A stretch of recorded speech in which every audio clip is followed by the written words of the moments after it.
The Vikings, the northern conquerors of Europe, the brutal warriors who terrorized the coast for centuries. Vikings made their mark on history through bloodshed and violence, forging a reputation in the fires they brought with them. Despite the commonly held view that Vikings were nothing more than raiders and soldiers, this video helps to prove that wrong and help you, the viewer, see Vikings in a different light, as a people with their own distinct culture, beliefs, hobbies, and identity. This video hopes to explore all parts of Viking culture.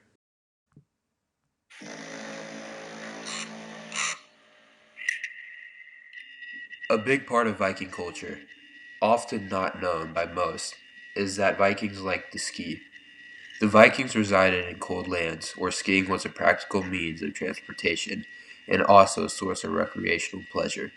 Archaeological evidence and descriptions in Norse sagas confirm that skiing was a source of fun and even competition. Earl, the god associated with skiing, was worshipped as the protector of hunters and warriors. Skiing was such a large part of Viking culture and society that skis were often used as metaphors in Viking poetry. Another not well known fact about Norse culture is their fascination with grooming. In direct contrast to the popular and widespread image of Vikings as dirty savages, a stereotype that has been perpetrated in countless forms of media, the reality is that the Vikings were actually quite vain regarding their personal appearance. Gravesite archaeological finds have included a range of personal grooming items, such as combs, razors, tweezers, and even ear cleaning tools that were skillfully fashioned from bone, antlers, and metal. Moreover, it should be noted that Vikings bathed often. By medieval standards, at least once a week would have been a considerable commitment to personal hygiene, and made use of hot springs whenever possible, displaying a keen awareness of cleanliness and self-care.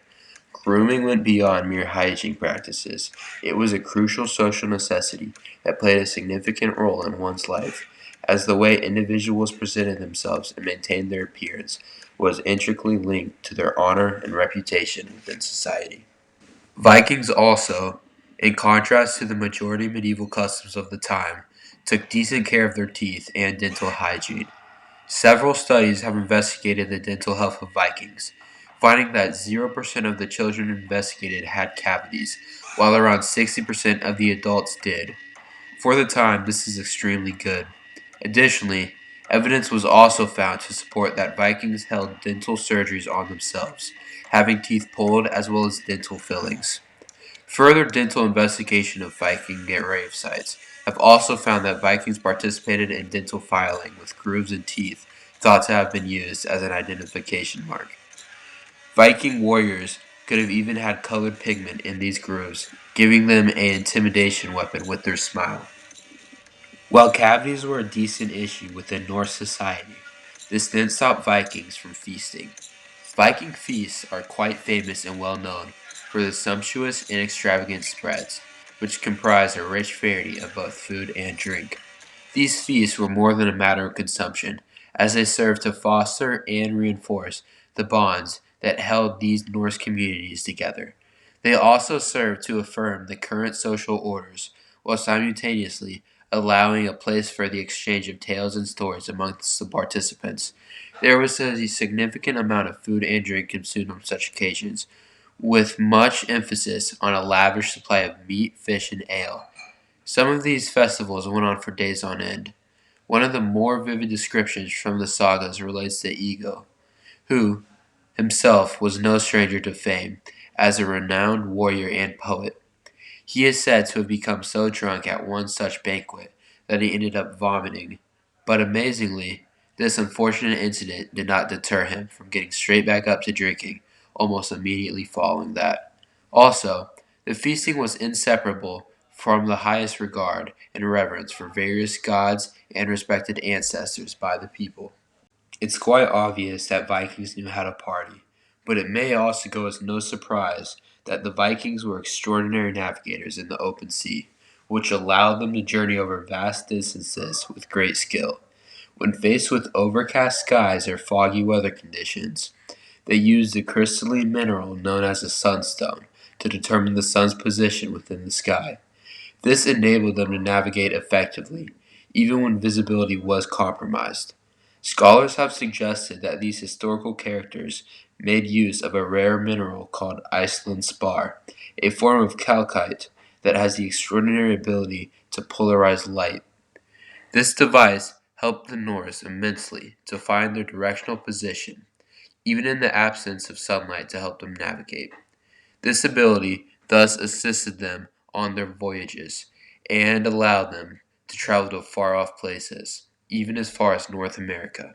Vikings used strategy and navigational skills to dominate the seas, and they applied the same sharp thinking to their pastimes, especially board games. One of their most popular games was a strategic battle game where one player defended a king and his men while the other launched an attack, reflecting the tactical planning needed for both warfare and exploration. The game required foresight, adaptability, and clever moves, mirroring the skills they relied on to survive and thrive in harsh environments. They also enjoyed dice games, often crafted from bone, wood, or antler, which added an element of chance and lightheartedness to their gatherings. These games were more than just entertainment. They helped sharpen the mind, foster camaraderie, and showcase intelligence and wit. Portable and easy to play during long voyages in bustling med halls, they are a meaningful part of Viking culture, blending practicality, social connection, and mental challenge. In this video, Vikings' use of bones in their instruments and tools have already been mentioned. This next topic is quite barbaric by today's standards, but was most likely seen as profoundly important and spiritual for Vikings of the time. The practice I am speaking of is the use of human bone for tools and instruments. There is, in fact, a lot of archaeological evidence to support this statement. Human bone fragments with tool marks have been discovered in Viking era settlements.